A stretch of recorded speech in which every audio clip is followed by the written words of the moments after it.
10월 23일, 한국 대중음악계의 오래된 연대기에 굵은 줄 하나가 더 그어졌다.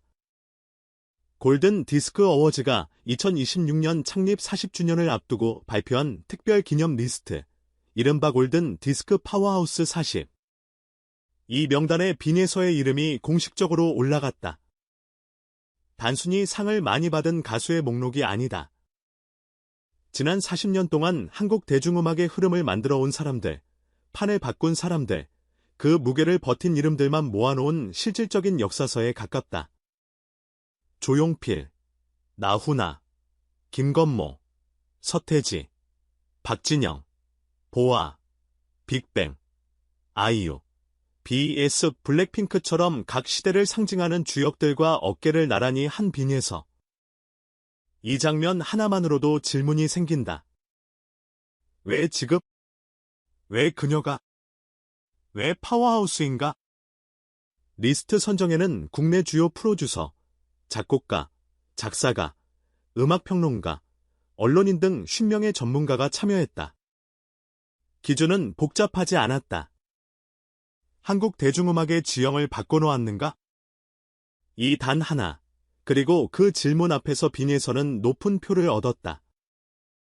인기의 크기만으로 설명되지 않는 무언가가 있었다. 그녀가 등장한 뒤 오래된 장르로 취급되던 트로트가 다시 현재 진행형의 음악으로 복귀했다.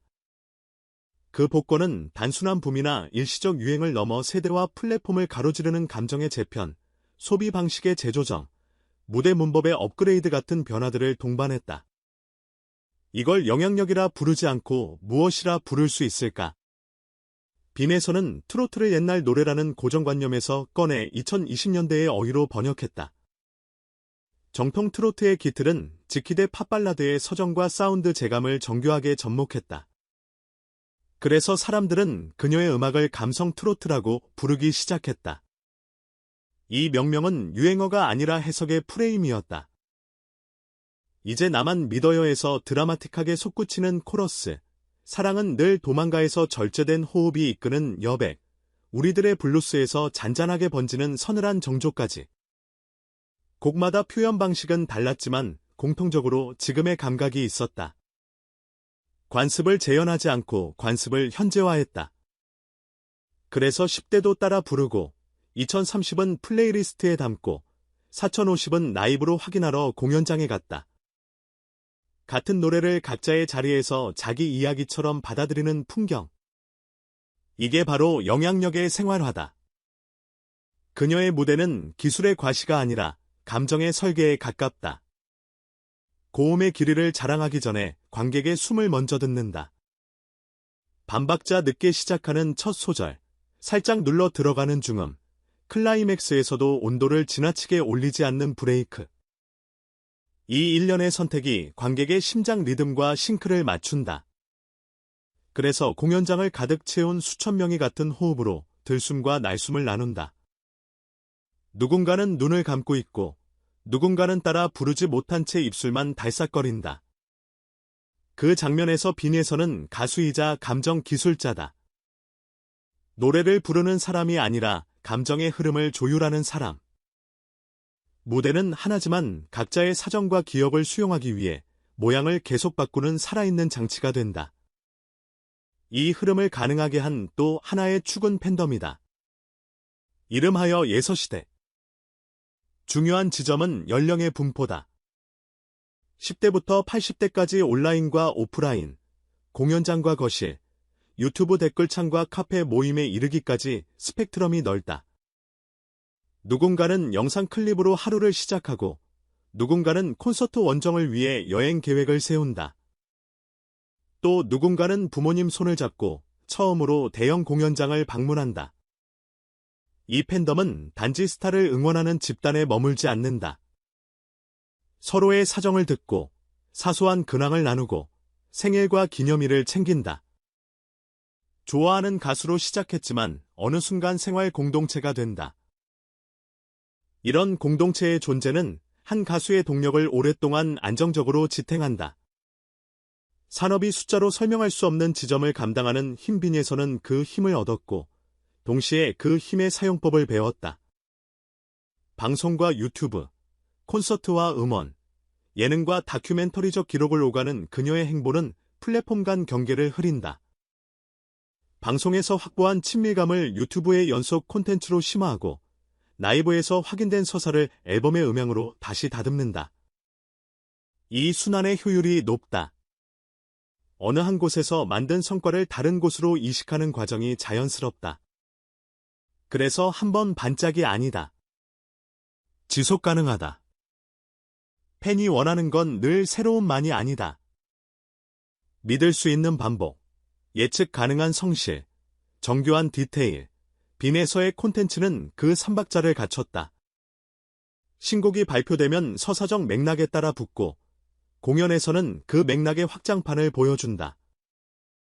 관객은 이야기의 흐름 속에서 노래를 듣고 노래를 들으면서 자기 이야기를 업데이트한다. 이게 반복될수록 팬은 단단해지고 시장은 넓어진다. 트로트의 사회적 위상도 변했다.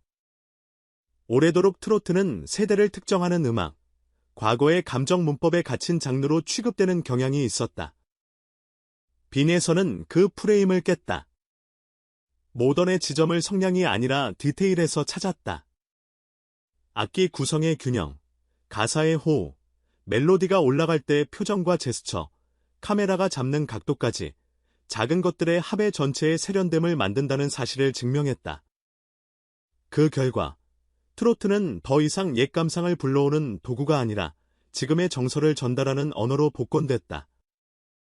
장르의 체면을 살린 것이 아니라 장르의 기능을 회복시킨 셈이다. 이런 변화는 시장의 구조에도 영향을 줬다. 공연장의 관객 구성이 다양해졌고 예매 문화가 바뀌었다. 가족 단위의 관람이 늘면서 공연은 한 사람의 취향이 아닌 여러 사람의 경험 공유가 됐다. 굿즈 소비의 패턴도 달라졌다. 과시용이 아니라 기념용, 일상용이 많아졌다. 작은 키링 하나에도 이야기가 담겨 있고 포토북 한 권에도 기록의 의도가 분명하다. 이 변화는 단순히 팬심의 발현 방식만을 바꾼 게 아니다. 엔터테인먼트 산업이 대중의 의미를 새롭게 정의하도록 만든다. 비슷한 취향의 무리가 아니라 다른 삶을 가진 사람들이 같은 이야기로 연결되는 장으로서의 대중. 빈에서는 그 장을 꾸준히 확장해왔다. 음악의 핵심은 결국 목소리다. 빈에서의 목소리는 과장 대신 안정, 성량 대신 균형, 테크닉 대신 해석으로 귀결된다. 간단히 말해 많이보다 맞게 집중한다. 그래서 그녀의 노래는 특정 순간에 유난히 강하다. 퇴근길 엘리베이터에서, 병원 대기실에서, 가끔은 아무 일 없는 일요일 오후에 큰 사건이 없을 때도 위로는 필요하다는 사실을 상기시킨다. 노래가 감정의 과열을 부추기지 않고 감정의 온도를 정리해준다. 듣고 나서 마음이 가벼워지는 이유가 거기에 있다. 이건 훈련으로만 얻어지는 결과가 아니다. 공감이라는 자질, 타인의 속도를 읽는 감각, 무대에서 관객의 표정 변화와 숨소리를 포착하는 집중력, 그 총합이 목소리의 기능을 확장한다. 이번 골든디스크 파워하우스 40등제의 또 다른 의미는 시간이다. 명단은 한 시대의 트렌드를 기록하기보다 시대를 관통하는 지속력을 표기한다. 조용필이 1980년대를 관통하고 서태지가 1990년대의 기준을 바꿨다면 2000년대의 보아와 빅뱅은 K-팝의 글로벌 문법을 구축했고 2010년대의 BTS와 블랙핑크는 그 문법을 세계의 무대에서 현실로 만들었다. 이 연속성 위에 빈에서가 놓인다는 건 그녀가 트로트라는 토양에서 시작했지만 장래의 울타리를 넘어 한국 대중의 감정 자체를 대표하는 이름으로 성장했다는 뜻이다. 과거를 재현한 게 아니라 과거의 정서를 현재의 언어로 번역해냈다. 그래서 그녀는 유행을 따라잡는 가수가 아니라 유행이 쉬어가는 지점을 만들어주는 가수다. 물론 모든 변화에는 논쟁이 따른다. 트로트가 이렇게까지 주류의 중심으로 들어와도 되는가? 과열된 팬덤이 산업의 균형을 깨는 것은 아닌가 같은 질문들. 그러나 중요한 건 결과만이 아니라 과정을 보는 일이다. 빈에서의 행보는 무리한 확장을 통해 빨리 커진 게 아니라 디테일을 통해 오래 남는 방법을 선택해왔다. 이런 태도는 팬덤 문화의 건강함과 직결된다. 공연장의 질서를 지키고 온라인에서의 소통을 예의로 정리하는 방식, 이 모든 작은 선택이 쌓여 오늘의 신뢰를 만든다. 그리고 그 신뢰는 다음 행보의 동의서가 된다. 음악 산업이 지금 절실히 필요로 하는 건 바로 이런 신뢰다. 결국 이번 등재는 문장 하나로 요약된다. 그녀는 더 이상 장르로 설명되지 않는다. 트로트를 부르는 가수, 발라드를 소화하는 보컬, OST를 통해 드라마의 감정을 완성하는 목소리. 그 모든 설명은 맞지만 충분하지 않다. 보다 정확한 표현은 이렇다. 그녀는 한국 대중이 서로를 이해하기 위해 빌리는 언어, 즉 노래의 가장 현재적인 사용법을 보여준 사람. 그래서 우리는 그녀를 가수라고 부르면서 동시에 현대사라고 부른다. 음악이 우리 삶에 끼치는 영향이 숫자로만 측정되지 않는다는 사실을 그녀는 자신의 방식으로 입증하고 있다. 이름이 역사 속에 새겨지는 방식에는 여러 가지가 있다. 어떤 이름은 순간의 화려함으로, 어떤 이름은 길게 이어지는 온기로 남는다. 빈에서는 후자에 가깝다. 그녀의 노래는 들을 때마다 의미가 조금씩 변한다. 처음에는 위로였고, 다음에는 응원이었고, 어느 날에는 작별의 인사가 되기도 한다. 같은 노래가 다른 의미로 작동한다는 건 노래가 단단하다는 증거다. 그리고 그런 노래를 부르는 사람은 시간이 지나도 유효하다. 기념 리스트에 이름이 올라간 지금이 시작점이 아니라 그동안의 축적이 보이는 순간일 뿐이라는 뜻이다.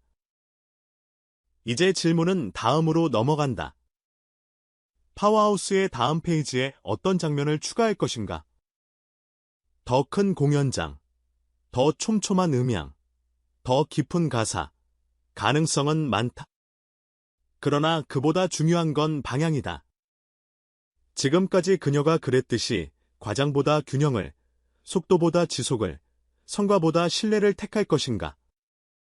우리가 기대하는 빈에서는 늘 그 선택을 해온 사람이다. 그 선택 끝에 도착한 오늘의 문장 빈에서 대한민국 대중음악 40년을 영향력의 이름으로 기록하다는 앞으로도 계속 업데이트될 것이다. 새로운 곡이 나올 때마다, 새로운 무대가 열릴 때마다 우리는 그 문장의 빈칸을 채워갈 수 있다. 그게 역사와 현재가 만나는 가장 건강한 방식이다. 한 가지를 더 말하고 싶다. 음악은 결국 우리 각자의 삶과 만날 때 완성된다. 누군가에게는 병실의 밤을 버티게 해준 노래였고, 누군가에게는 가족 여행의 배경이었고, 누군가에게는 연애의 실패를 받아들이게 만든 노랫말이었다. 그래서 팬들은 이번 등재 소식의 단순한 축하를 넘어 우리가 함께 만든 시간이라고 반응했다. 이 말은 과장이 아니다. 가수와 팬이 만든 감정의 아카이브가 곧 한국 대중음악의 중요한 자산이기 때문이다. 빈에서의 이름이 남기는 가장 큰 의미는 바로 그 아카이브의 존재를 사회가 인정했다는 사실에 있다. 기록은 혼자 쓰지 않는다. 함께 쓴다. 그리고 좋은 기록은 사람을 덜 외롭게 만든다. 마지막으로 이 리스트의 상징성을 한 문장으로 정리해보자. 파워하우스는 힘의 자랑이 아니라 책임의 증명이다. 영향력은 그 자체로 목적이 될 수 없다. 누군가를 움직이고 위로하고 연결하는 데 쓰일 때 비로소 가치가 생긴다. 빈에서의 지난 시간은 그 가치를 확인하는 과정이었다. 그리고 이제 다음 장으로 넘어갈 준비가 되어 있다. 언젠가 또다시 어떤 명단이 발표되든 어떤 기록이 세워지든 우리의 기억 속에서 오래 재생될 장면은 아마도 비슷할 것이다. 무대 위 한 사람이 조용히 숨을 골라 첫 소절을 시작하는 순간 객석에 수많은 사람이 각자의 이유로 눈을 들어 그 소리를 맞이하는 그 장면? 그 순간마다 그 노래의 주인공은 여전히 빈에서일 가능성이 높다. 그래서 이번 뉴스는 단순한 소식이 아니라 앞으로도 계속 들려줄 약속의 선포다. 음악이 우리를 다시 연결할 때 우리는 또다시 같은 이름을 부를 것이다. 빈에서 그리고 그 이름이 새겨진 시대.